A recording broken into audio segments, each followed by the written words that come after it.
Smart ज़माना है, smart लोग हैं, हमें सब कुछ स्मार्ट चाहिए। फ़ोन हो, वॉच हो, एसी हो, शावर हो, लैंप हो, कैलकुलेटर, सब कुछ स्मार्ट चाहिए। लेकिन इन्वेस्टमेंट प्लानिंग लोगों की स्मार्ट नहीं होती। मैं फाइनेंशियल फ्रीडम लेकर के आया हूँ। नमस्कार, डॉक्टर विवेक बिंद्रा बोल रहा हूँ, फाउंडर एंड सीईओ बड़ा बिजनेस।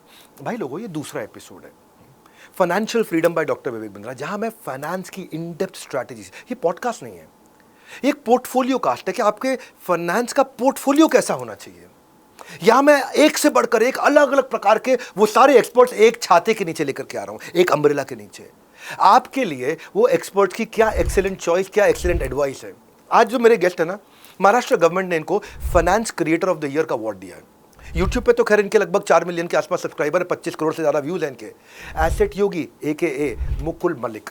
मुकुल मलिक जी से आज आप क्या सीखोगे, फटाफट बता देता हूँ। एक तो अगर आप नए नए इन्वेस्टर हो तो आपको SIP करना है कि स्टॉक मार्केट जाना है। हाँ, आपके पास में वेल्थ क्रिएशन के टॉप ऑप्शंस क्या हो सकते हैं, ये हमने इनसे समझा। ये बड़ा वैल्यूएबल पॉडकास्ट होने वाला है कि कंपाउंडिंग इफेक्ट के पोटेंशियल को बढ़ाओ कैसे, कि बड़ा कंपाउंडिंग मेरे को अच्छा घर खरीदें, किराए पर रहें, सिबिल स्कोर कैसे अच्छा रखें, पर्सनल लोन और क्रेडिट कार्ड को कैसे मैनेज करें, कहीं फंसे नहीं, आपकी फाइनेंशियल हैबिट्स कैसे अच्छी रहें। आइए मुकुल जी से मिलते हैं और गहराइयों में उतरते हैं कि हम आपका फाइनेंशियल डिसिप्लिन बिल्ड कर सकें। कौन सा सीरीज है ये, फाइनेंशियल फ्रीडम पे डॉक्टर विवेक बिंद्रा। सो मुकुल जी, पहले क्वेश्चन पे आते हैं। राकेश झुनझुनवाला है, वो कहते हैं कि अगर नया बंदा है तो उसको SIP से इन्वेस्टमेंट शुरू करनी चाहिए। मोतीलाल ओसवाल अथॉरिटी है वो बोलते हैं अगर नया इन्वेस्टर है तो कंपनी के, अच्छी कंपनी के शेयर लेकर के लंबे समय के लिए, लॉन्ग टर्म के लिए छोड़ देना चाहिए। नए इन्वेस्टर को लेकर के अलग अलग बात कर रहे हैं। एसेट योगी यानी कि मुकुल मलिक, आप एक अर्ली इन्वेस्टर के लिए अगर कोई स्ट्रैटेजी बताना चाहें तो आप किस तरफ जाएंगे? राकेश झुनझुनवाला की तरफ जाएंगे या फिर मोतीलाल ओसवाल, वो भी अपने आप में बहुत बुद्धि। तो निवेश के लिए जो प्रवेश है वो कहाँ से करें अगर पहला व्यक्ति, नया व्यक्ति है तो? मैं मेरे ख्याल से दोनों से ही सहमत हूँ। तो मेरे हिसाब से देखिए, ये शायद अलग अलग टाइमलाइन की बात कर रहे हैं दोनों लोग। तो ये पहले जो राकेश झुनझुनवाला जी बोल रहे हैं, वो कह रहे हैं कि आप जब पहली शुरुआत कर रहे हैं तो वो आप म्यूचुअल फंड से कीजिए, SIP से कीजिए। बिल्कुल ठीक बात है। और मोतीलाल ओसवाल जी कह रहे हैं कि जब आप शेयर में इन्वेस्टिंग करेंगे तो टाइमलाइन थोड़ी सी आगे बढ़ गई है ना, तो आप अच्छे से उसकी रिसर्च कीजिए, उसके बाद इन्वेस्ट कीजिए। तो मैं वैसे दोनों से सहमत हूँ। और अगर आप बिल्कुल ही शुरुआत कर रहे हैं, कोई भी एक नया इन्वेस्टर आ रहा है, तो उसे SIP से ही शुरू करना चाहिए। क्योंकि देखिए, हर कोई बंदा जब नया आता है तो उसके पास इतना स्किल सेट नहीं होता कि वो आराम से किसी कंपनी की रिसर्च कर पाए, है ना। तो वो धीरे धीरे डेवलप होता है। तो बेटर ये है कि आप अपने म्यूचुअल फंड्स में इन्वेस्ट कीजिए, एक फंड मैनेजर का देखिए पैटर्न क्या है, समझिए कि शेयर्स इन्वेस्टिंग होती कैसे है, सीखिए उसके बारे में। उसके बाद आप शेयर्स में आएंगे तो बेटर रहेगा। नॉलेज जैसे ही बढ़ेगी आपकी, तब आप शेयर्स में आइए। ठीक है, म्यूचुअल फंड से शुरू करते हैं। तो क्योंकि आपने अपने चैनल का नाम एसेट योगी रखा है और आप कहते हैं कि भाई एसेट वो होता है जो इनकम जनरेट करके देता है मुझे, और योगी वो होता है जो प्रैक्टिशनर होता है। तो पहले एसेट की बात कर लेते हैं। अब एसेट में भी आज इंडियंस आज भी वेल्थ क्रिएशन के लिए बहुत सारे लोग गोल्ड पे बहुत रिलाई करते रहे हैं। अगर बहुत पीछे का ट्रेंड देखें तो इंडिया, मैं इसलिए ऐसा बोल रहा हूँ क्योंकि इंडिया सेकंड लार्जेस्ट कंज्यूमर है गोल्ड का वर्ल्ड के अंदर। सेकंड लार्जेस्ट मतलब वास्तव में अभी तक एक आम आदमी को लगता है कि सेविंग हो या श्रृंगार हो या शादी हो या त्यौहार हो, सब कुछ होना चाहिए। So popular sentiment versus reality की अगर बात करें तो एसेट योगी कौन से एसेट को 2024 में वेल्थ क्रिएशन के लिए या डाइवर्सिफिकेशन के लिए टॉप ऑप्शन, आज की डेट में टॉप ऑप्शन आप किसको मानते हैं? देखिए, ये डिपेंड करता है कि आपकी एज क्या है। अगर कोई एक यंग इन्वेस्टर है तो मैं समझता हूँ उसके लिए इक्विटी एक बहुत अच्छा ऑप्शन हो सकता है, क्योंकि उसकी रिस्क टेकिंग कैपेबिलिटी ज़्यादा है। इसमें इनफैक्ट एक ये रूल भी चलता है कि 100 minus age can be your equity investment. तो अगर कोई 30 साल का है तो 100, अगर उसके पास 100 रुपये हैं तो 100 माइनस 30 70, तो वो 70% अपना पैसा इक्विटी के अंदर इन्वेस्ट कर सकता है। फिर उसके बाद हमारे पास आ जाता है डेट का ऑप्शन। आप डेट म्यूचुअल फंड में इन्वेस्ट कर सकते हैं, आप बॉन्ड्स में इन्वेस्ट कर सकते हैं। फिर आप 5% पैसा ज़रूर गोल्ड में डालिए। गोल्ड में इतना ज़्यादा इन्वेस्टमेंट नहीं होना चाहिए क्योंकि गोल्ड उतना हाईली अप्रिशिएटिंग एसेट नहीं है, राइट। इक्विटी अगर आप दूसरी तरफ देखेंगे तो आपको ऑन एन एवरेज, अगर म्यूचुअल फंड्स में भी आप पैसा डालेंगे तो 11-12% के रिटर्न्स मिल जाते हैं over a long period of time. तो मेरे हिसाब से, जैसे हमने पहले बात की थी कि शुरुआत आप ज़रूर कीजिए म्यूचुअल फंड से, धीरे धीरे आप शेयर्स में भी आ सकते हैं, शेयर इन्वेस्टिंग डायरेक्टली कर सकते हैं, बॉन्ड्स में आप इन्वेस्ट कर सकते हैं, डेट में इन्वेस्ट कर सकते हैं। डिपेंड करेगा कि आपकी एज कितनी है। अब अगर कोई ज़्यादा एज है तो फिर डेट इंस्ट्रूमेंट्स चूज करना शुरू करें। बिल्कुल बिल्कुल। तो जैसे कि अगर मान लीजिए कोई 50 साल का हो गया तो 100 माइनस 50 हो गया आपका 50% इक्विटी एलोकेशन, राइट। बाकी का 50% आप डिवाइड कर सकते हैं, फिर आप उसमें बॉन्ड्स में भी इन्वेस्ट कर सकते हैं। पर जनरली ऐसा कहा जाता है कि जो आपका गोल्ड इन्वेस्टमेंट है वो 5 से 10% से ज़्यादा नहीं होना चाहिए, क्योंकि it is more of a hedging tool. वो आपको बहुत ज़्यादा रिटर्न बना के नहीं देता है, लेकिन जब आपका मान लीजिए मार्केट में उतार चढ़ाव आते हैं तो गोल्ड बहुत अच्छा परफॉर्म करता है। जब स्टॉक मार्केट नीचे जाता है तो उस टाइम पे जनरली हिस्टोरिकली देखा गया है कि गोल्ड थोड़ा बेटर परफॉर्म करता है। तो उस टाइम पे आपको गोल्ड की वजह से आपका पोर्टफोलियो बहुत डाउन नहीं होगा। और बाई चांस आपको कैश की ज़रूरत है, स्टॉक्स आपके नीचे चले गए, तो आप उस गोल्ड को बेच के कैश निकाल सकते हैं, है ना। और इनफैक्ट आज की डेट में गोल्ड में भी अगर किसी को इन्वेस्ट करना है तो सोवरेन गोल्ड बॉन्ड का बड़ा अच्छा ऑप्शन है। आपको डायरेक्टली फिजिकल गोल्ड स्टोर नहीं करना है, कोई सेफ्टी सिक्योरिटी की प्रॉब्लम नहीं है, राइट। मेकिंग चार्जेस नहीं देने हैं, वो कट नहीं होगा आपका, और लिक्विडिटी मेंटेन्ड है। लिक्विडिटी मेंटेन्ड है, आप उसको कभी भी बेचिए। और साथ में 3% का आपको ऊपर से ब्याज और देता है आरबीआई। सॉवरेन का मतलब सरकारी, ये सरकारी फंड है जिसमें आप इन्वेस्ट करते हैं, तो आपके हाथ में गोल्ड नहीं आता है। अभी इन्वेस्टमेंट की बात एक्चुअली अभी भी मैं देखता हूँ हमारे देश में नंबर बढ़ रहा है, लेकिन जो एक्टिव इन्वेस्टर्स हैं अभी भी बहुत कम है। उसका एक कारण ये भी है कि लोगों की सेविंग्स नहीं है। और सेविंग्स में जब मैं देखता हूँ तो मेरा एक बाहर एक राशन की दुकान पे एक दिन मैं खड़ा हुआ था, राजू जनरल स्टोर। अच्छा, मैं कहा दुकान डबल कर लिए भैया, हाँ, बहुत नोट छाप रहे हो। तो कहता है कि नहीं नहीं भैया, अभी तो 27 तारीख है, परेशान चल रहे हैं। मैंने क्यों? कह रहे सारा का सारा माल 1 तारीख से 10 तारीख में बिक जाता है, उसके बाद फिर 20 तारीख से 30 तारीख हमारी सेल्स डाउन रहती है पूरा महीना। उस दिन मेरे को रियलाइज़ हुआ कि आज मैंने कई लोगों को देखा है कि महीना आधा खत्म होती है, उनकी सैलरी पूरी खत्म हो जाती है, नंबर 1। उधार उनका आधार बन जाता है। और मंथ एंड पे सैलरी कैसे वेट करते हैं, जैसे मतलब समझो आप धर्म पत्नी करवा चौथ पे चांद का जैसे वेट कर रही हो। तो अगर इकोनॉमिक टाइम्स की रिपोर्ट देखें तो 5 में से 4 लोग ऐसे हैं जो अपनी पूरी सैलरी महीने के एंड तक नहीं ड्राइव कर पा रहे हैं। और इसके लिए मैं कोई फ्रेमवर्क ढूंढ रहा हूँ कि एक आदमी के पास क्या फ्रेमवर्क होना चाहिए कि आमदनी अगर 98 भी हो तो मेरा खर्चा 54 में हो जाए और मेरी सेविंग्स भी 54 में हो जाए। तो देखिए इसका एक काफ़ी पॉपुलर फ्रेमवर्क है, 50-30-20 रूल होता है। तो उसमें आपकी जितनी भी इनकम आ रही है उसका आप 50% अपने नीड्स में खर्च करिए। नीड्स का मतलब हो गया आपका रेंट हो गया, आपकी ग्रोसरीज हो गई, इंटरनेट का बिल, पानी बिजली का बिल, ये तो हमारी नीड्स हो गई, राइट। फिर 30% आप वांट्स पे खर्च करिए। हर किसी की चाहते हैं, है ना। हम वेकेशन पे भी जाना चाहते हैं, हम में भी शायद आईफोन ख़रीदना चाहते हैं, कोई महंगा गैजेट ख़रीदना चाहते हैं, तो ये हमारी चाहते हैं।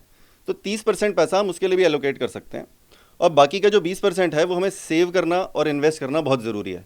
अदरवाइज़ जो आप बात कर रहे हैं ना कि भाई 20 दिन उसको पता नहीं है करना क्या है, तो वो जो 20% है ना वो उसके लिए ही काम आएगा। और यहाँ पे इनफैक्ट मैं एक चीज़ और बोलता हूँ, काफ़ी लोग पॉपुलर इन्वेस्टर्स भी बोलते हैं, रॉबर्ट कियोसाकी इसके बारे में बात करते हैं, that we should always pay ourselves first, which means normally लोग क्या करते हैं कि income minus expenses is savings. हाँ, होना चाहिए income minus saving is expensive. Absolutely, इसको आप फ्लिप कर दीजिए। आप पहले वो जो 20% पैसा है ना उसको अलग कर दीजिए। आपकी 1 लाख की इनकम है, 20,000 रुपये एकदम अलग कर दीजिए, एकदम चाहे अकाउंट ही अलग बना दीजिए। वो पैसा वहाँ चला गया और it will help you in the rainy days and actually it will help you in making your retirement better. आपके फ्यूचर गोल्स मीट हो पाएंगे उससे। और उस पैसे को इन्वेस्ट ज़रूर कीजिए। अदरवाइज़ अगर आपने बैंक में डाल के रख दिया तो वो इन्फ्लेशन उसको खा जाएगा, महंगाई उसको खा जाएगी, है ना। 5-6% की हमारी महंगाई होती है, तो पैसे की वैल्यू कम हो जाएगी। तो इसलिए हमें उसे 6% से ज़्यादा से मल्टीप्लाई करना है। अच्छा, एक बात और है, इन्वेस्टमेंट प्लानिंग में टाइम का बड़ा रोल होता है और हम सालों से बात करते आ रहे हैं। मैंने भी कई वीडियोस बनाए कंपाउंडिंग इफेक्ट पे। आज एसेट योगी से बात हो रही है तो कंपाउंडिंग इफेक्ट एक ज़रूरी क्वेश्चन आया था। आइंस्टाइन हमेशा बोलते हैं पावर ऑफ कंपाउंडिंग के बारे में कि ये एक 8वां अजूबा है। और वॉरेन बफे ने, अगर हम उनको ध्यान से देखें तो उन्होंने अपनी 99% वेल्थ 50 साल की उम्र के बाद बनाई है। इसका मतलब कंपाउंडिंग इफेक्ट आया होगा। यानी कि शुरू तो उन्होंने बहुत पहले कर दिया, बहुत छोटी उम्र में कर दिया, पर जब वो 50 साल के बाद हुए उसके बाद 99%। तो अर्ली इन्वेस्टर कंपाउंडिंग इफेक्ट के पोटेंशियल को मैक्सिमाइज कर सके, ये जो सामने देख रहे हैं आज आपको, इसके लिए अगर कोई फ्रेमवर्क हो, कोई आपका समझ या सुझाव हो। जी देखिए, पावर ऑफ कंपाउंडिंग ना 3 चीज़ों पे चलती है। काफ़ी लोग कहते हैं कि हम जितनी जल्दी शुरुआत कर देंगे उतना ही ज़्यादा हमारा कंपाउंड होगा। बात बिल्कुल ठीक है। इनफैक्ट इसको हम एक एग्जांपल से भी समझ सकते हैं कि मान लीजिए किसी ने 21 साल की एज में इन्वेस्ट करना शुरू किया और रिटायरमेंट जनरली लोगों की 60 साल की एज में होती है। वो 10,000 रुपये हर महीने डालता है, ठीक है। तो इतने सारे टाइम में उसको पहला तो पैसा बहुत उसका अच्छा कंपाउंड होगा क्योंकि वो हर महीने कंपाउंड हो रहा है, राइट। तो time is a good factor. पर अगर हम ये देखें कि अगर वो 10% से कंपाउंड करता है उस पैसे को, तो उसका जो लगभग लमसम अमाउंट बनेगा, कॉर्पस बनेगा, वो करीब 6 करोड़ के आसपास बनेगा। लेकिन अगर उसे वो 15% से कंपाउंड कर ले तो वो करीब 14-15 करोड़ हो जाएगा। तो इंस्ट्रूमेंट चूज करना इंपॉर्टेंट है। करेक्ट। तो ये रिटर्न्स बना कितना हमारा, वो भी इंपॉर्टेंट हो जाता है। 10% वर्सेस 15% में देखिए कितना फर्क आ गया। एक आपने बताया टाइम, दूसरा दूसरा आपने बताया रिटर्न्स, रिटर्न्स, तीसरा मैं बोल रहा हूँ कैपिटल, कि हम पैसा कितना डाल रहे हैं। इनफैक्ट आप वॉरेन बफेट का भी अगर हम एग्जांपल लेके देखें तो उनका इंश्योरेंस बिजनेस है मेन बिजनेस। जाइको से उनको बहुत ज़्यादा प्रीमियम आता है ना। अब जैसे हम LIC भी देख लें, हर कोई प्रीमियम कितना ज़्यादा भरता है, उसके बाद वो पैसा LIC इन्वेस्ट करती रहती है। That means active income is also very important. तो बहुत लोग सोचते हैं कि मैं फुल टाइम इन्वेस्टर बन जाऊँ 5 लाख की कैपिटल लेके, वो गलत है मेरे हिसाब से। आप अपने जो भी आप काम कर रहे हैं उतने स्किल सेट पे ध्यान दीजिए, आप अपनी इनकम पे ध्यान दीजिए, उस इनकम को बढ़ाइए, फिर वो आपकी कैपिटल भी बढ़ेगी। आप ज़्यादा कैपिटल इन्वेस्ट करेंगे तो ऑब्वियसली आपका कॉर्पस भी बढ़ेगा। तो कंपाउंडिंग इफेक्ट में मेरे हिसाब से तीनों ही चीज़ें इंपॉर्टेंट हैं। एक हो गया टाइम, एक आपने कितना कैपिटल एलोकेट किया, और तीसरा आपका returns। रिटर्न है। अगर ये तीनों चीज़ें अच्छी हैं तो कंपाउंडिंग इफेक्ट अच्छा आएगा। बहुत अच्छा आएगा। मतलब यू विल बी अमेज्ड कि थोड़े थोड़े उसकी वजह से आप जो भी चेंजेस कर रहे हैं उसका जो एक्सपोनेंशियल इफेक्ट आएगा बहुत ज़्यादा आएगा। इसको उदाहरण देना चाहेंगे आप इस पे? मैं इनफैक्ट अभी जैसे मैंने आपको एग्जांपल दिया ना कि अगर हम 10,000 रुपये डाल रहे हैं, और इनफैक्ट मैंने ये एग्जांपल अलग अलग किए हुए हैं कि मान लीजिए कोई एक 21 साल का लड़का है, वो जल्दी इन्वेस्ट करना शुरू कर देता है, 10,000 रुपये महीना डाल रहा है। मान लेते हैं उसका दोस्त है, उसको कल थोड़ी सी लेट आती है, वो 31 साल की एज में शुरू करता है। अब वो कहता है भाई वो तो 10,000 रुपये महीने डाल रहा था, मैं ऐसा करता हूँ मैं 20,000 रुपये महीना डालना शुरू कर देता हूँ 31 साल की एज से, और दोनों ही 10-10% के हिसाब से अपना कंपाउंड कर रहे हैं। जो पहले वाला केस है वो हालांकि 10,000 रुपये महीना ही डाल रहा है, उसका जो कॉर्पस बनेगा रिटायरमेंट पे वो बनेगा करीब 6 करोड़। दूसरे वाले केस में उसका जो कॉर्पस बनेगा वो करीब बनेगा 4 करोड़, है ना। जबकि वो ज़्यादा अमाउंट इन्वेस्ट किया उसने, लेकिन क्योंकि इसने सही समय पे इन्वेस्ट करना शुरू कर दिया, ठीक है। अब इसके पास एक और एडवांटेज होगी। मान लीजिए ये कहता है कि भाई मैं तो अब थोड़ा सा शेयर्स में भी इन्वेस्ट करना शुरू कर सकता हूँ, वो 15% पे कंपाउंड करना शुरू कर देता है, तो उसका वो 6 करोड़ 14 करोड़ बन जाएगा। जो रिटर्न है वो खाली 50% बढ़ा, पर जो आपका रिजल्ट आया वो 250% बढ़ गया। एब्सोल्युटली, यही पावर ऑफ कंपाउंडिंग है। यही पावर ऑफ कंपाउंडिंग है कि आपका जो 50% का रिटर्न एक्स्ट्रा है वहाँ पे आपको 2.5 गुना पैसा दे रहा है। बहुत सुंदर, बहुत सुंदर। पता नहीं आपको मालूम है कि नहीं मालूम है, आज हम एक कंपाउंड इफेक्ट को हम बिजनेसमैन को समझाते हैं कि उसके बिजनेस में वो कैसे लेकर के आए। जी। एक आइडिया टू IPO हमने एक वेंचर शुरू किया है जहां हम हैंड होल्ड करके लिमिटेड लोगों को, बिजनेसमैन की प्रॉब्लम क्या है वो सीख तो लेता है, लर्निंग कर लेता है, पर उसको एक ऐसा आदमी चाहिए जो आकर के खुद वहाँ पे इम्प्लीमेंट करा के चला जाए, है ना। उसको प्राइवेट इंस्ट्रक्टर, उसको होम ट्यूशन चाहिए, उसको कोई प्राइवेट कोच चाहिए। तो मैंने ये IPO शुरू किया है, इसमें आइडिया टू IPO, जिसमें लीडरशिप फनल के हम लिमिटेड पार्टिसिपेंट्स को हम चूज़ करते हैं। अच्छा। हम सिलेक्ट करते हैं उनको हम लोग स्ट्रैटेजी शीट्स भरवाते हैं। एक फाइनेंस का Tier 1 कॉलेज से IIM Ahmedabad, Bengaluru, Kolkata, XLRI, Symbiosis, यहाँ से CFA CA, तो उसको हम ग्रोथ पार्टनर की तरह देते हैं, जो उसकी मदद करता है, उसको एग्जीक्यूटिबल फ्रेमवर्क कराता है, उसको हैंड होल्ड कराता है, उसको कोच करता है। तो मैं क्यों बता रहा हूँ, मैं चाहता हूँ कि मैं आपको भी किसी दिन इन्वाइट करूँगा एक ऐसे इवेंट में, ओके। जहाँ आकर के आप पावर ऑफ कंपाउंडिंग के बारे में, उनके अपने फाइनेंस को मैनेज करने पे छोटा सेशन लीजिएगा। बेशक बेशक। तो क्योंकि आप दिल्ली में रहते हैं और दिल्ली में इवेंट्स करते हैं, और आप द्वारका में रहते हैं, हाँ जी। हमारे इवेंट एयरपोर्ट के पास होते हैं। अच्छा, ओ वेरी नाइस। तो आप कभी आ सकते हैं, मैं आपको इनवाइट करूंगा वहाँ पे। हम 30 महीने के अंदर उनको हैंड होल्ड करके उनको IPO तक ले जाते हैं। SME IPO, फिर सिल्क रूट है मेन बोर्ड तक लेके जाने के लिए हर प्रकार का जो भी सपोर्ट चाहिए उसको। सपोर्ट क्या चाहिए, जो की अकाउंट मैनेजर चाहिए, मर्चेंट बैंकर चाहिए, इन्वेस्टर चाहिए, एंकर इन्वेस्टर चाहिए, टेक्नोलॉजी ऑटोमेट करना है, या कोई ब्रांड एम्बेसडर चाहिए, या कोई भी। अब मैं आता हूँ वापस, आपने बताया कि भाई 5 लाख रुपए की आपने बात करी थी कि मैं फुल टाइम इन्वेस्टर बन जाऊँ। नहीं नहीं नहीं, ऐसा मत करो, अपनी इनकम जनरेट करो, और अपनी करेक्ट। और उसमें से आप अपनी सेविंग्स को पहले माइनस करके एक, मैं यहाँ पे चाहता हूँ पूछना आपसे, मान लीजिए कि भाई मैंने पुरखों की एक ज़मीन बेची है, उससे मेरे को 20 लाख रुपए आ गया है। अब 20 लाख रुपए आ गया, मेरे पास 2 ऑप्शन है, या SIP करूँ या लमसम अमाउंट इन्वेस्ट कर दूँ म्यूचुअल फंड में। अगर मेरा बड़ा अमाउंट पड़ा हुआ है कहीं से, तो मैं क्या करूँ, SIP जाऊँ या लमसम इन्वेस्ट कर दूँ म्यूचुअल फंड में? देखिए यहाँ पे है ना, आप कर तो सकते हैं लमसम, लेकिन प्रॉब्लम ये है कि आपको नॉलेज कितनी है, ठीक है। तो SIP is a no brainer. SIP तो कोई भी कर सकता है, चाहे फंड मैनेजर देखेगा। हाँ, कोई भी आपका एक्सपीरियंस इन्वेस्टर है, इनएक्सपीरियंस इन्वेस्टर है, कोई भी कर सकता है। क्योंकि उसमें क्या होता है, हमारे एवरेजिंग हो जाती है। तो मान लीजिए मार्केट में उतार चढ़ाव आ रहे हैं, तो आप तो हर उसमें ही इन्वेस्ट कर रहे हैं। मार्केट नीचे भी चली गई तो भी आपने इन्वेस्ट किया, ऊपर भी है तो भी इन्वेस्ट किया, तो वो एवरेजिंग हो जाती है। लेकिन उस एवरेजिंग के कारण रिटर्न्स भी एवरेज हो जाते हैं, है ना। तो लमसम इन्वेस्टिंग उनके लिए अच्छी है जो साइकिल्स से समझ सकते हैं। मार्केट में साइकिल्स होती हैं, तो अगर कोई इन्वेस्टर ये समझ सकता है कि भाई आज वैल्यूएशंस बहुत हाई चल रही हैं, शायद मुझे पैसा नहीं डालना चाहिए, तो उसे लमसम इन्वेस्टिंग नहीं, उसको लमसम इन्वेस्टिंग एक्चुअली करनी चाहिए जो थोड़ा सा प्रोफेशनल इन्वेस्टर है, जो थोड़ा सा एक्सपीरियंस इन्वेस्टर है। जिसको बिल्कुल एक्सपीरियंस नहीं है वो बिल्कुल एसआईपी पे जा सकता है, उसमें तो कोई दो राय वाली बात ही नहीं है। तो ये जो आपने एग्जांपल लिया, तो वो अगर जो ज़मीन बेच के पैसा डालना चाह रहा है, तो अगर उसको एक्सपीरियंस है तब वो लमसम इन्वेस्टिंग में जाए, otherwise SIP is a very good option. ये तो टाइमिंग समझ में नहीं आएगी मैं कब जाऊं, जी करेक्ट। और गलत टाइमिंग पे चला गया तो नुकसान होगा, वैल्यू इन्वेस्टिंग के प्रिंसिपल के खिलाफ हो जाएगा। करेक्ट। एक सवाल आजकल बहुत चलता है, ये टॉपिक आजकल पॉपुलर हुआ है, ये कि भाई किस्त पे मकान लूं या किराए पे मकान लूं। ये टॉपिक बहुत चल रहा है। वॉरेन बफे ने 1958 में जी अपना एक मकान लिया था, जी जो अभी अभी उन्होंने रिसेंटली 2023 में बेचा है। लगभग 65 साल हो गए। 65 साल में जो उनका मकान था वो $31,000 का मकान जी। $1.4 मिलियन पे निकला।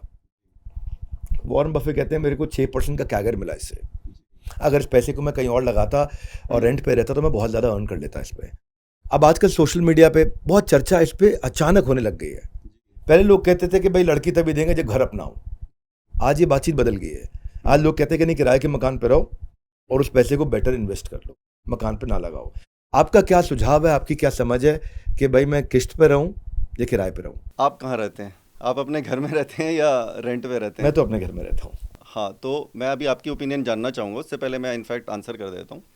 देखिए, अगर हम फाइनेंस के हिसाब से देखेंगे, फाइनेंशियल बेनिफिट देखेंगे, तो rent will never make sense.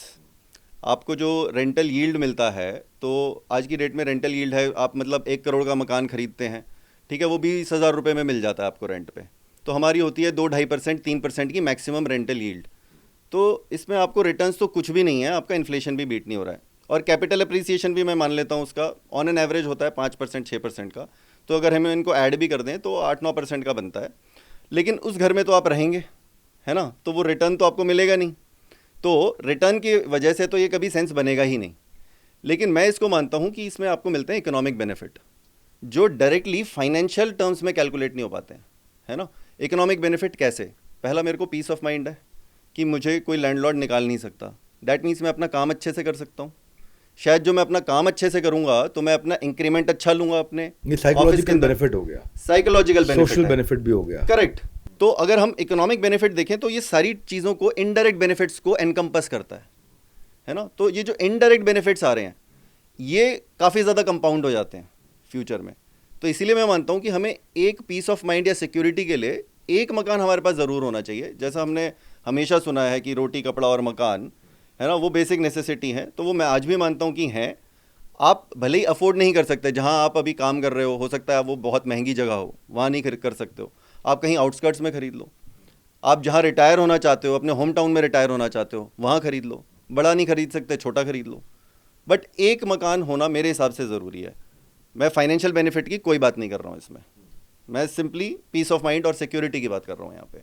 अब आप बताइए, आप अपने मकान में क्यों रहते हैं? मैं मकान में इसलिए रहता हूँ क्योंकि मेरी सेविंग्स काफ़ी सरपास कर गई थी और मेरे को कोई लोन नहीं लेना पड़ा, और वो कोई समस्या नहीं थी मेरे पास ऐसी। तो मेरे लिए बड़ा इम्पोर्टेंट था कि मैं जो मकान ले रहा हूँ, इस मकान में मैं अपने हिसाब से सारे अरेंजमेंट्स और चेंजेस कर सकूं, ताकि मैं फिटनेस पे काम कर सकूं, ताकि मैं अपना एक स्टूडियो बना सकूं, अपनी एक लाइब्रेरी बना सकूं, एक अपना फुटबॉल ग्राउंड बना सकूं, एक अपने लिए बैडमिंटन कोर्ट बना सकूं, एक अपने लिए जिम तैयार कर सकूं, एक अपने लिए रहने के लिए अच्छा कमरा बना सकूं जहाँ मैं रह सकूं, एक बड़ी लाइब्रेरी तैयार कर सकूं।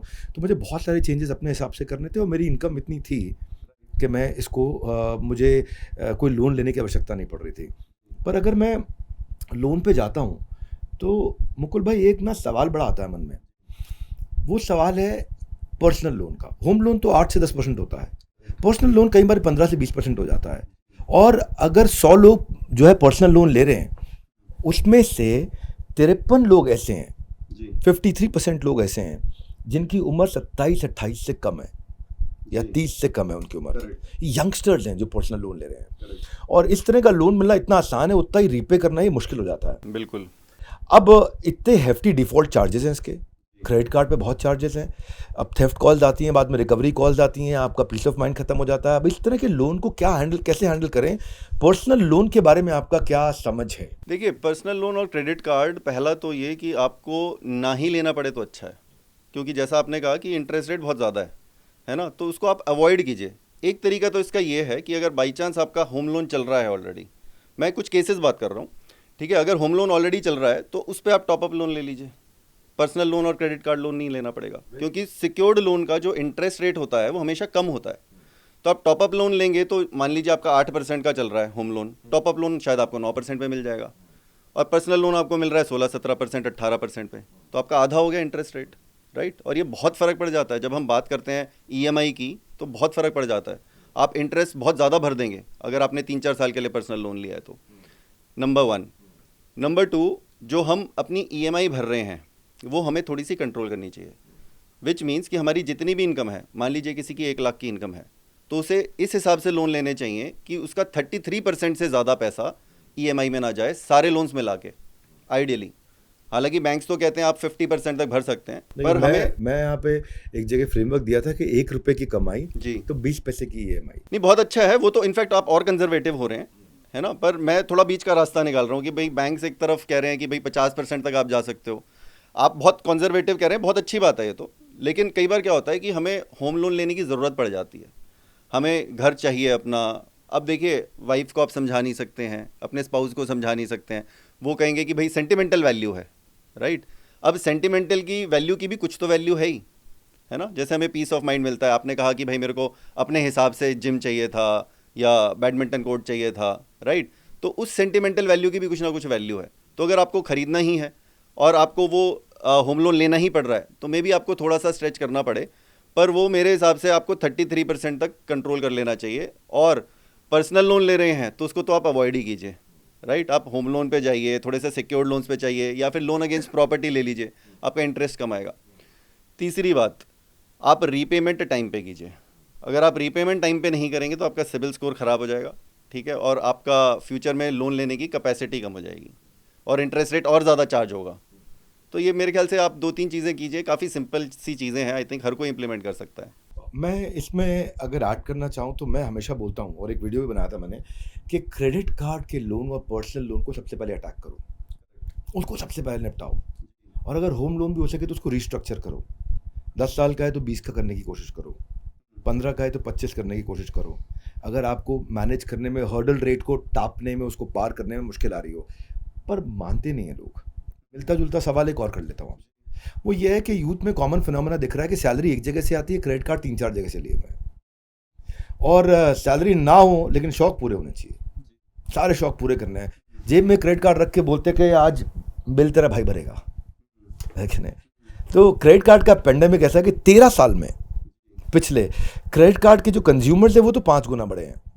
पर अगर मैं पिछले, जैसे समझो कि 2010 में कोई about 2 crore credit card users थे, 5 गुना मतलब 10 करोड़ हो गए। लेकिन अगर मैं डिफ़ॉल्ट देखूं तो मैं पिछले 13 साल नहीं देख रहा, खाली 2 साल देख रहा हूं। 2 साल में जो डिफ़ॉल्ट रेट है वो 4 गुना बढ़ा है। जो डिफ़ॉल्ट था 1000 करोड़ का, वो 4-4.25 हज़ार करोड़ का हो गया है पिछले 2 साल में। यूज़र धीरे धीरे बढ़ रहे हैं, डिफ़ॉल्ट रेट बहुत तेज़ बढ़ रहा है, डिसिप्लिन की कमी है। मैंने ये प्रोग्राम ही फाइनेंशियल फ्रीडम इसलिए बनाया है जहाँ पे सारे के सारे आप जैसे एक्सपर्ट लोग आएँ और एक ही बार में आदमी को पूरी का पूरा ज्ञान, उसको इंटेलिजेंस मिल जाए। तो आपका ज्ञान इस फाइनेंशियल फ्रेमवर्क पे, जिससे इनकी हम हेल्प कर सके, लोगों को एक डिसिप्लिन दे सके। जैसे मैं लाइफ में कभी क्रेडिट कार्ड नहीं लिया, एक बार कॉलेज में लिया था जब मैं एमबीए कर रहा था, उसके बाद कभी नहीं लिया मैंने आज तक। जब से काम कर रहा हूँ तो मैं हमेशा लोन से बाहर ही रहा हूँ, मेरे खर्चे बहुत सीमित रहे हैं। मकान का आपने पूछा था, मेरी कस्टमाइजेशन की कॉस्ट एक्चुअली मकान की कॉस्ट के बराबर थी, इसलिए वो मैं किराए के मकान पे नहीं जा सकता था। तो इसलिए मैं फॉलो तो करता हूँ उस प्रिंसिपल को कि भाई आपको किस्त पे रहना है, किराए पे रहना है, बड़ा अच्छा लगता है समझने में, प्रिंसिपल अच्छा लगता है। लेकिन आपने यहाँ पे एक नया आयाम दिया है, सेंटिमेंटल वैल्यू है, साइकोलॉजिकल वैल्यू है, सोशल वैल्यू है उसकी। भाई बार बार आपको कोई तंग नहीं कर सकता अपना। भाई ये जो क्रेडिट कार्ड वाले हैं, इनको कैसे चांटा मारा जाए? देखिए, मैं तो ये समझता हूँ, अगर आपने किसी से उधार लिया है तो वो तो अपना पैसा वापस लेगा, वो तो आपको फिर परेशान करेगा। और 30-32% पे 30-32% पे करेगा तो भाई तरीका इसका ये है कि आप उस राह पकड़िए ही नहीं ना जहाँ पे आपको परेशानियाँ हों। तो आप इतने क्रेडिट कार्ड की आदत क्यों डाल रहे हैं? मेरा तो सवाल वहाँ पे है, रूट कॉज समझे ना हम। क्रेडिट कार्ड मैं समझता हूँ कि अगर किसी ने लेना है, एक आधा कोई ले ले। कई बार क्या होता है, हमारे पास क्रेडिट कार्ड है, मान लीजिए हमें कोई सॉफ्टवेयर लेना है, उसकी पेमेंट ही क्रेडिट कार्ड से हो पाती है, वहाँ डेबिट कार्ड चलता ही नहीं है। सो ये खाली कन्वीनियंस के लिए लिया हुआ है। मैं भी क्रेडिट कार्ड्स में ज़्यादा विश्वास रखता नहीं हूँ। तो उतना ही खर्चा करें जितना हमारे बैंक अकाउंट में पड़ा है। आप डेबिट कार्ड से खर्चा कीजिए, क्यों क्रेडिट कार्ड से खर्चा करना है ना? तो क्रेडिट कार्ड, कुछ लोग आजकल वो बोलते हैं कि भाई डिस्काउंट्स मिल जाते हैं, मगर आप वो डिस्काउंट्स लीजिए एज लॉन्ग एज आपका वो बिहेवियर चेंज नहीं कर रहे। अगर आपका वो बिहेवियर ही चेंज कर रहे हैं कि आज बिल तेरा भाई भरेगा, है ना, तो वो तो प्रॉब्लम है। तो अगर आपका बिहेवियर चेंज नहीं हो रहा है, आप डिसिप्लिन्ड हैं, तब आप एक दो क्रेडिट कार्ड रख भी रहे हैं, खाली आपको डिस्काउंट अच्छे मिल जाएंगे, आप बिल हमेशा टाइम पे भर रहे हैं, तब मेरे हिसाब से कोई परेशानी नहीं है। पर I think discipline is the key. Finance में कॉन्सेप्ट्स इतने मुश्किल नहीं है, खाली डिसिप्लिन मुश्किल है, वो बनाने की ज़रूरत है। और डिसिप्लिन ठीक नहीं हो तो अभी जो आपने पीछे चर्चा करी, सिबिल स्कोर खराब हो जाता है, आगे आप लोन ले नहीं सकते, लेना पड़ जाए तो महंगा हो जाता है। और दोस्त भी अगर उधार लेता हो तो समय पे वापस नहीं करो तो अगली बार देने से घबराएगा। ऐसे ही बैंक भी काम करेगा। लोन क्रेडिट कार्ड के डिफ़ॉल्ट जो है आपके सिबिल, भाई 600 से कम सिबिल मतलब बहुत ख़राब है, 800 से ऊपर बहुत अच्छा है। 70% से ज़्यादा लोग आज भी हमारे देश में, ये मैं एक डेटा आप सबको बता देता हूँ यहाँ पे, जिनका सिबिल स्कोर आज 800 से कम हो गया है। 70% ज़्यादा लोग हैं। अभी आपने डिसिप्लिन की बात करी, इसका मतलब डिसिप्लिन की कमी है, नॉलेज की कमी है। तो कोई भी 800 से ज़्यादा का सिबिल स्कोर कैसे बनाए रखें? एक तो ये क्विकली अगर ख़राब हो रहा है और पीछे चला जा चुका है अभी, तो अब इमीडिएटली क्विक मैं क्या सोल्यूशन ले सकता हूँ? तो फाइनेंस की इस रिपोर्ट कार्ड में नंबर, ये वाली सिबिल वाली रिपोर्ट कार्ड में नंबर मैं कैसे बना के रख सकता हूँ? देखिए, सिबिल स्कोर ना, आप ये समझिए कि वो आपका क्रेडिट स्कोर है। पहला तो वो आपकी क्रेडिट बिहेवियर को जज कर रहा है, वो आपको एक नंबर दे रहा है। तो हमें अपना क्रेडिट बिहेवियर ठीक करना है, तो हमारा सिबिल स्कोर भी ठीक हो जाएगा। तो हमारा क्रेडिट बिहेवियर कैसे ठीक हो सकता है? पहला, आपने जो भी लोन लिए हैं उनको टाइम पे रीपे कीजिए, है ना। तो हमारी रीपेमेंट हिस्ट्री अगर अच्छी होगी तो हमारा सिबिल स्कोर अच्छा होगा। मैं क्वेश्चन चेंज करता हूँ, मान लो मैंने कोई लोन ही नहीं लिया हुआ, अभी भी सिबिल स्कोर मेरा ख़राब है, अब क्या करूँ? अगर आपने कोई लोन नहीं लिया है ना, तो जनरली सिबिल स्कोर जनरेट ही नहीं होता है ना। तो सिबिल स्कोर जनरेट करने के लिए आपको कुछ ना कुछ क्रेडिट हिस्ट्री चाहिए। तो वो जनरेट तब होगी जब आप कोई क्रेडिट कार्ड लेंगे, फिर आपके पास कुछ क्रेडिट पे आपने सामान खरीदा, तो आपकी क्रेडिट हिस्ट्री बनी, तो आपका सिबिल स्कोर बना। तो आपका सिबिल स्कोर ख़राब ही तब होगा जब आपकी क्रेडिट हिस्ट्री ख़राब होगी। तो मैं इसीलिए कह रहा हूँ कि क्रेडिट हिस्ट्री हमें शुरू से ही ठीक रखनी है। तो जैसे ही हमारी वो क्रेडिट साइकिल शुरू हो रही है, चाहे हमने क्रेडिट कार्ड पे खर्चा किया, हमने कोई पर्सनल लोन लिया, हमने होम लोन लिया, उसकी ईएमआई हम टाइम पे भरें, नंबर 1। तो रीपेमेंट हिस्ट्री हमारी अच्छी रहेगी। नंबर 2, क्रेडिट हंग्री बिहेवियर ना दिखाएं। एक्सप्लेन कर देता हूँ उसको।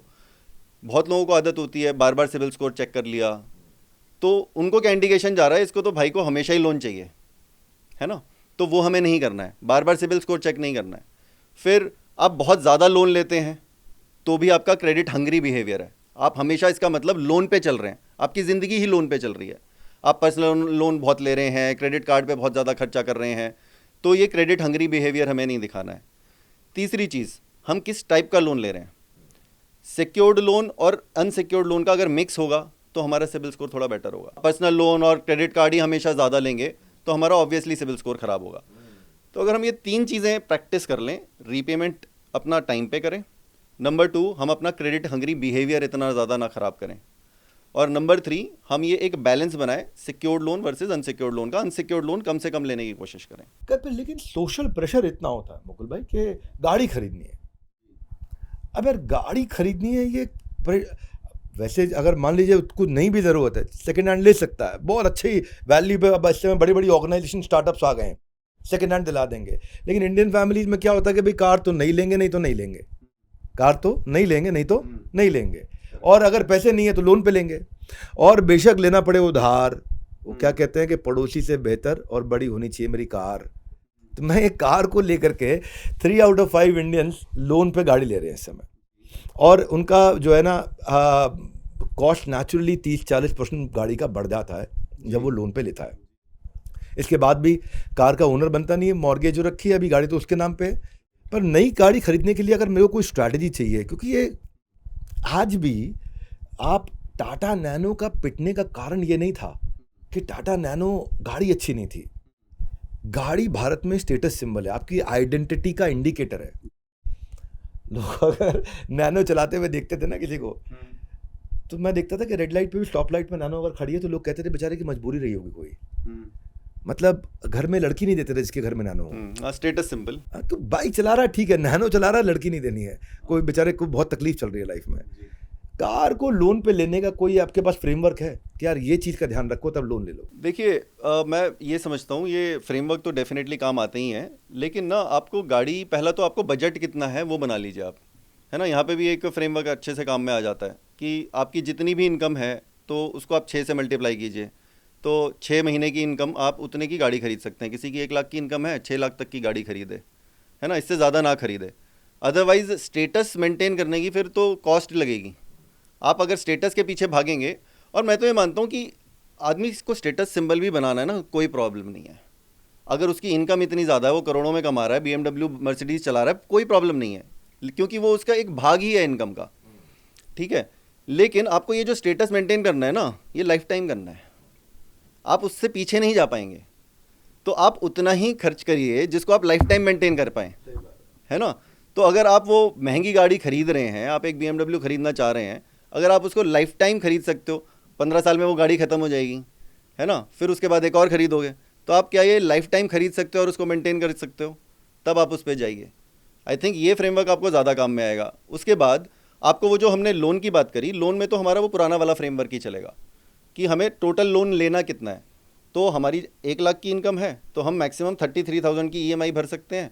उसमें से अगर मेरा ऑलरेडी होम लोन चल रहा है, मान लीजिए 15,000 का ऑलरेडी लोन, होम लोन चल रहा है, तो मैं 16-17 हज़ार ही भर सकता हूँ EMI में। उसी हिसाब से मेरा लोन कैलकुलेट होगा, उसी हिसाब से मेरी गाड़ी का बजट बन जाएगा। बहुत अच्छा है, वेरी गुड। इसमें 2 चीज़ें मैंने पकड़ ली। एक पकड़ लिया, जितनी मेरी मंथली इनकम है उसके 6 गुना से ज़्यादा की गाड़ी मुझे नहीं खरीदनी। दूसरा, फिर भी चल अगर लेना भी है तो भी 100 रुपये में 33 रुपये से ज़्यादा की EMI सारे लोन मिला के ना बने, तब आदमी सेफ रहेगा। नहीं तो उसका डिसिप्लिन मेंटेन रहेगा, नहीं तो फिर सिबिल स्कोर में दिक्कत आएगी, रीपेमेंट में दिक्कत आएगी। मुकुल जी, बड़े अच्छे अच्छे आपने आइडियाज़ दिए। जो लोगों ने देखा होगा आज आपसे मिलकर के ज़बरदस्त नहीं, जेबरदस्त लगा है। अच्छा, जिसमें जेब में असर आ सके। हाँ। जेबरदस्त। अच्छा, तो jargon है। हाँ जी, आज हम नोएडा में बैठे हैं, तो यहाँ पे नोएडा का इस राज्य का जो शहर है, इसको भी एक योगी जी चलाते हैं, और एक योगी जी आज आप बैठे हैं, वो प्रदेश का ध्यान रखते हैं, आप निवेश का ध्यान रखते हैं। तो वो सिविल संभालते हैं, आप सिविल संभालते हो, तो उनके बुलडोज़र चलते हैं लेकिन आपके कंटेंट की पावर चलती है। तो मैं चाहता हूँ कि इसी तरह चलती रहे। आपने बहुत से लेसन दिए। क्लैरिटी और सिंप्लिसिटी यही आपका एसेट है, हमारे एसेट योगी का। हमारी ऑडियंस को इतने सिंपल और इजी वे में समझाने के लिए आपका बहुत बहुत धन्यवाद। और आप सबको मैं फिर से रिमाइंड करा रहा हूँ कि अगर फाइनेंशियल फ्रीडम को सीखना चाहते हो तो वन स्टॉप सोल्यूशन है आपके लिए। प्लेलिस्ट में जाइए और फाइनेंशियल फ्रीडम के सारे वीडियोस टॉपिक वाइज आप देख सकते हैं। मुकुल जी, आपका धन्यवाद। आप सबका वर्ल्ड के नंबर 1 एंटरप्रेन्योर यूट्यूब चैनल को सब्सक्राइब इसलिए करने के लिए कि फ़ायदा आपका है। प्रेम पूर्वक बहुत बहुत धन्यवाद।